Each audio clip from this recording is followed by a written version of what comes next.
नमस्कार दोस्तों, आपका स्वागत है। आज मैं आपको अमावस्या और पूर्णिमा, दो बहनों की कहानी सुना रहे हैं। मित्रों, किसी समृद्ध राज्य में राजा धर्मपाल और रानी लीलावती राज करते थे। उनके दो पुत्र, जिनके नाम वीरेंद्र और शौर्य थे, तथा उनकी दो पुत्रियां थीं। एक बेटी का नाम अमावस्या था और दूसरी का नाम पूर्णिमा। पूर्णिमा, जिसका मुख चंद्रमा जैसा दिव्य था, वह सुबह से संध्या तक मंदिर में भगवान शिव की आराधना करती, गरीबों को भोजन देती, तुलसी को जल चढ़ाती, अपने माता पिता की सेवा करती थी। पूर्णिमा बहुत ही धार्मिक प्रवृत्ति की थी। वह हमेशा पूजा पाठ किया करती, गरीबों की सेवा करती और घर का सारा और सभी प्रकार का काम भी करती थी। लेकिन वहीं दूसरी ओर अमावस्या, जिसे राजसी ठाठ पसंद थे, वह दिन भर श्रृंगार करती, नौकरों पर चिल्लाती, पूजा को व्यर्थ का कर्म कहती। अमावस्या को पूजा पाठ में कोई रुचि नहीं थी। वह न तो पूजा करती थी और न ही कोई काम करती थी। लेकिन दोनों बहनें एक दूसरे को बहुत प्यार करती थीं, क्योंकि पूर्णिमा का स्वभाव बहुत ही अच्छा था। हालांकि राजा रानी का व्यवहार पूर्णिमा के प्रति अच्छा नहीं था। वे अमावस्या और अपने दोनों पुत्रों को ज्यादा प्यार करते थे। धीरे धीरे समय बीतता गया और राजा रानी के बच्चे बड़े हो गए। फिर एक दिन की बात है, राजा ने अपने बेटों का विवाह कर दिया और अब बेटियों की शादी की बारी आई। तब सभी ने राजा से कहा, अब इनका विवाह कर दीजिए। तब राजा ने कहा, हां, विवाह तो करना ही है। तब रानी ने राजा से कहा, महाराज, पूर्णिमा तो साधारण ब्राह्मण के योग्य है। इसे किसी गरीब के घर ब्याह दो। और हाँ, भूल से पूर्णिमा का विवाह किसी बड़े घर में मत करना, क्योंकि इसे तो भजन कीर्तन, पूजा पाठ और कहानियां सुनना पसंद है। अगर यह बड़े घर में गई तो यह सब नहीं कर पाएगी, इसलिए इसकी शादी किसी गरीब के घर में ही कर दीजिए। तब राजा साहब ने कहा, ठीक है। फिर से रानी ने कहा, महाराज, अमावस्या भी तो विवाह के योग्य है। अमावस्या तो एक राजकुमारी जैसी है। इसके लिए भी वर देखिए और दोनों बहनों का विवाह एक साथ कर दीजिए। तब राजा ने पास के गांव के राजा के बेटे के साथ अमावस्या का विवाह कर दिया और उसी गांव के एक गरीब किसान के बेटे के साथ पूर्णिमा का विवाह कर दिया। जब राजा ने रानी को यह बताया तो वह बहुत खुश हुई। मित्रों, अब राजा और रानी ने बिना किसी विचार के अपनी ही बेटियों के बीच पक्षपात किया। रानी के कहने के अनुसार अमावस्या का विवाह धनवान राजकुमार से हुआ। उसे सोने चांदी की पालकी, नौकर चाकर दिए गए। वहीं दूसरी ओर बेचारी पूर्णिमा को एक किसान के घर भेज दिया गया। उसे केवल एक पुरानी साड़ी और बस एक तुलसी का पौधा दिया गया। तब रानी मन में सोचती हुई कहती हैं, अब देखते हैं कि पूर्णिमा गरीब किसान के घर कैसे रहती है।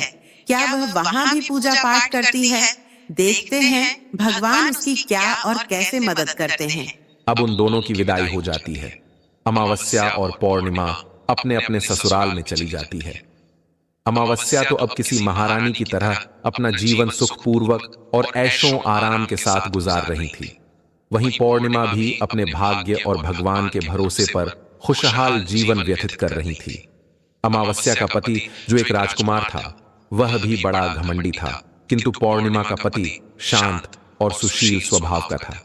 अब कुछ दिनों का समय इसी तरह से गुजर जाता है और फिर एक दिन की बात है, अमावस्या ने अपने घर पर शिव चालीसा का आयोजन किया और इस आयोजन में उसने गांव की सारी महिलाओं को आमंत्रित किया। सारी अड़ोस पड़ोस की औरतों को भी बुलाया, लेकिन अपनी बहन पूर्णिमा को उसने जानबूझकर नहीं बुलाया, क्योंकि उस गरीब बहन को अपने घर में बुलाना पसंद नहीं था। उसे बुलाना मतलब अपने सम्मान में कमी नजर आ रही थी। तब वहीं पूर्णिमा अपने दरवाजे पर बैठी थी तो गांव की औरतों ने कहा, अरे पूर्णिमा बहन, तुम्हारी बहन के घर शिव चालीसा का पाठ है, तुम नहीं जाओगी? तब पूर्णिमा ने कहा, नहीं, मैं नहीं जा रही, क्योंकि मेरी बहन ने मुझे नहीं बुलाया है। तब गांव की औरतों ने कहा, नहीं बुलाया तो क्या हुआ, पूजा पाठ है, तुम चलो हमारे साथ। वैसे भी वह तो तुम्हारी बहन है, उसने सोचा होगा कि बहन तो आ ही जाएगी, उसे निमंत्रण की क्या आवश्यकता है। तब गांव की औरतों की बात मानकर पूर्णिमा शिव चालीसा में चली गई। जब अमावस्या ने पूर्णिमा को देखा तो वह गुस्से से बोली, अरे, जब मैंने तुम्हें नहीं बुलाया तो तुम मेरे घर क्यों आ गई? अब जब आ ही गई हो तो चुपचाप एक जगह बैठी रहना। इधर उधर मत घूमना। तूने तो आज मेरी इज्जत ही मिट्टी मिला दी है। जरा देखो अपने आप को, कैसे वस्त्र पहने हैं तुमने। जाओ उधर कोने में बैठो। और फिर उसने पूर्णिमा की गरीबी का बहुत मजाक भी उड़ाया। पूर्णिमा की आंखों से आंसू बहने लगे और वह भगवान शिव से प्रार्थना करने लगी। हे भगवान, मुझ पर आप कब कृपा करेंगे? आखिर मेरा कसूर ही क्या है? पूजा पाठ करना, गरीबों की सेवा करना, काम करना, क्या यह गलत है? हे भगवान, अब मुझ पर कृपा करो। थोड़ी ही समय के बाद इस तरह वह भगवान से विनती करती रही। शिव चालीसा पूरी हो गई और अमावस्या ने सबको प्रसाद दिया, लेकिन पूर्णिमा को प्रसाद नहीं दिया। अब निराश मन के साथ पूर्णिमा वहां से बिना प्रसाद के ही वापस अपने घर की ओर चली गई। मित्रों, रास्ते में वह सोचने लगी कि घर पर बच्चे प्रसाद मांगेंगे तो मैं क्या कहूंगी। फिर उसके मन में विचार आया, क्यों न मैं अपने भाई भाभी से मिलने अपने मायके चली जाऊं। फिर वह चलते चलते अपने मायके की तरफ बढ़ने लगी। तभी उसे एक तुलसी का पेड़ दिखा। वहां एक चबूतरा बना था जिस पर एक बूढ़ी मां बैठी थी। उन बूढ़ी मां ने पूर्णिमा से पूछा, बेटी, तुम कौन हो और कहाँ जा रही हो? क्या तुम मेरी एक मदद कर सकती हो? तब पूर्णिमा ने अपना परिचय दिया। फिर बूढ़ी मां ने कहा, बेटी, देखो, मेरा तुलसी का पौधा सूख रहा है। इसमें थोड़ा जल डाल दो और चबूतरे की सफाई कर दो तो थोड़ी ठंडक मिलेगी। अब पूर्णिमा ने तुलसी को जल डाला और बूढ़ी मां को भी स्नान कराया। उसने उनके चरण दबाए। फिर पूर्णिमा ने पूछा, माँ जी, और कोई काम है क्या? तब प्रसन्न होकर बूढ़ी मां ने कहा, नहीं बेटी, और कुछ नहीं। तुमने मेरी बहुत अच्छी सेवा की है। भगवान तुम्हारा भला करे। उन्होंने पूर्णिमा को खूब आशीर्वाद दिया और कहा, बेटी, जब तुम अपने मायके से लौटो तो मुझसे अवश्य मिलकर जाना। पूर्णिमा ने कहा, ठीक है मां जी, और वह आगे बढ़ गई। फिर चलते चलते रास्ते में उसे एक शिव मंदिर मिला। वहां भी एक चबूतरा था जिस पर एक बूढ़े बाबा बैठे थे। वे कोई और नहीं, स्वयं भगवान शिव थे। लेकिन पूर्णिमा ने उन्हें पहचाना नहीं और उन बूढ़े बाबा ने कहा, बेटी, तुम कौन हो? कृपया मेरी एक सहायता करो, बड़ा पुण्य मिलेगा। पूर्णिमा ने अपना नाम बताया। तब बाबा ने कहा, बेटी, क्या तुम इस मंदिर की सफाई कर दोगी?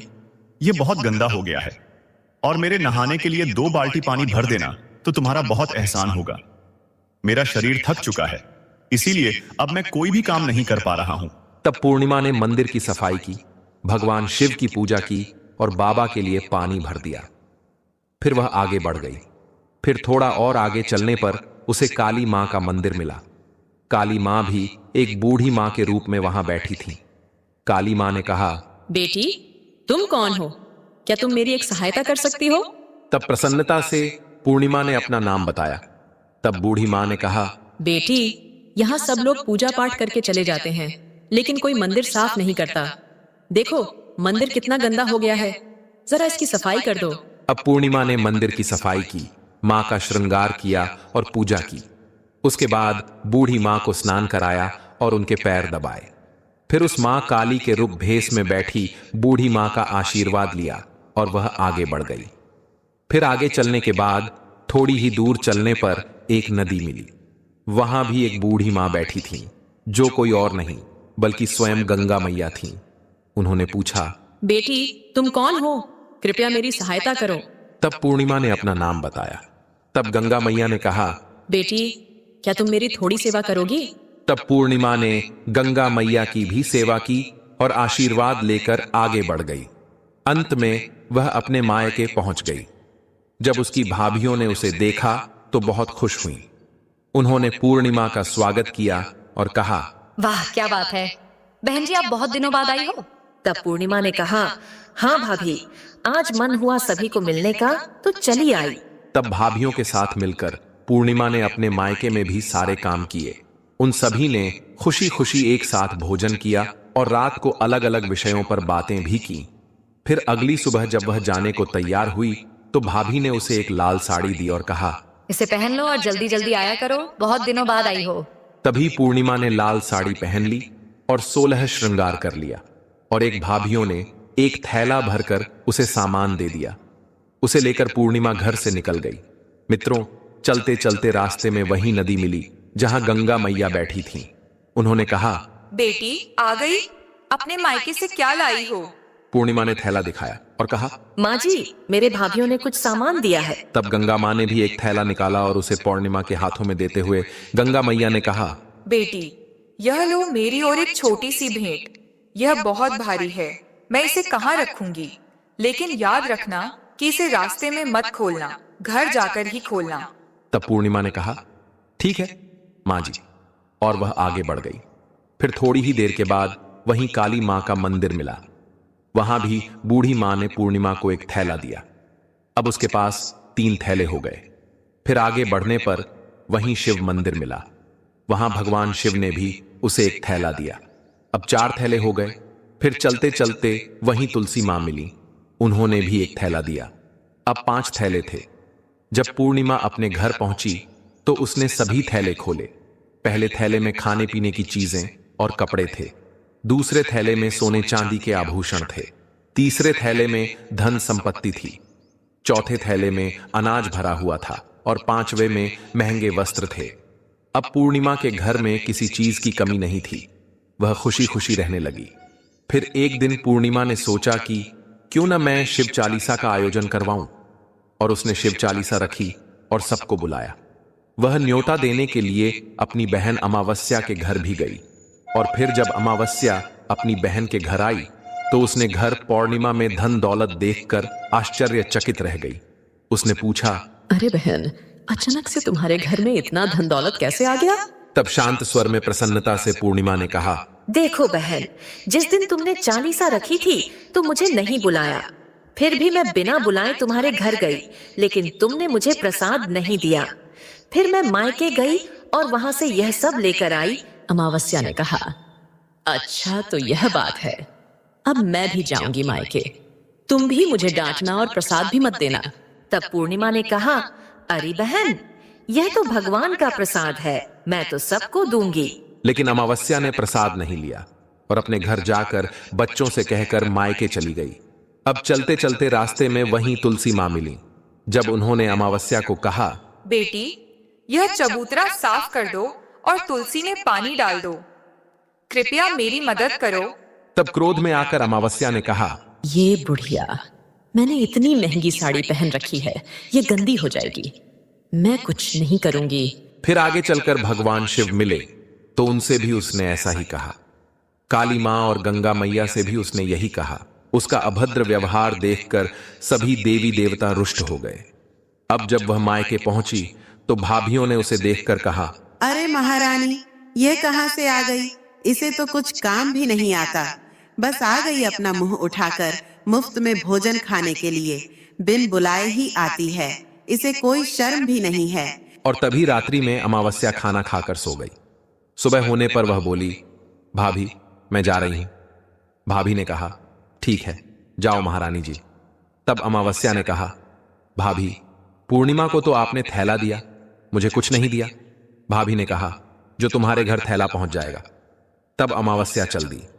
रास्ते में गंगा मैया, काली माँ, भगवान शिव और तुलसी माँ सभी ने उसे थैले दिए। लेकिन जब वह घर पहुंची और थैले खोले तो एक में मिट्टी, दूसरे में पत्थर और तीसरे में सांप बिच्छू निकले। अमावस्या ने अपना सिर पीट लिया और कहा, हे भगवान, मुझे मायके में भी कुछ नहीं मिला और यहाँ भी कुछ नहीं मिला। फिर वह दौड़कर पूर्णिमा के पास गई और बोली, तुझे इतना सब कुछ मिला, मुझे कुछ भी नहीं। तब पूर्णिमा ने कहा, मैं मायके जाती हूँ तो भाभियों का काम करती हूँ। तुमने तो कभी भाभियों की मदद नहीं की। तुमने गंगा मैया, शिवजी, काली माँ और तुलसी माँ सभी को ठुकरा दिया, इसलिए भगवान ने तुम्हें कुछ नहीं दिया और उनका अपमान किया। तब अमावस्या ने कहा, बहन मुझे माफ कर दो, मैंने सदा ही तुम पर अत्याचार किया, अब मैं भी भक्ति करूंगी। तब पूर्णिमा ने कहा, बहन 3 सूत्र याद रखना, सदैव दूसरों पर दया करना, हमेशा और प्रतिदिन चालीसा पढ़ना। तीसरी बात, 108 बार ओम नमः शिवाय का जाप करना। इससे अब तुम्हारे सारे दुख दूर हो जाएंगे। घर आए लोगों की सेवा भी करना। अरे बहन, भगवान ने जो 3 सूत्र दिए हैं उन्हें प्रसाद के रूप में स्वीकार कर लेना और हृदय में बसा लेना। मैंने सच्चे मन से भगवान की पूजा की, सबकी मदद की, इसलिए मुझे सब कुछ मिला। तुम्हारे पास जो भी था वह तुम्हारे अहंकार के कारण खत्म हो गया। अब अमावस्या अपने घर गई और पूजा पाठ करने लगी। वह भगवान शिव से माफी मांगने लगी और धीरे धीरे उसकी भी परिस्थिति बदलने लगी। तो मित्रों, जय हो भगवान शिव की।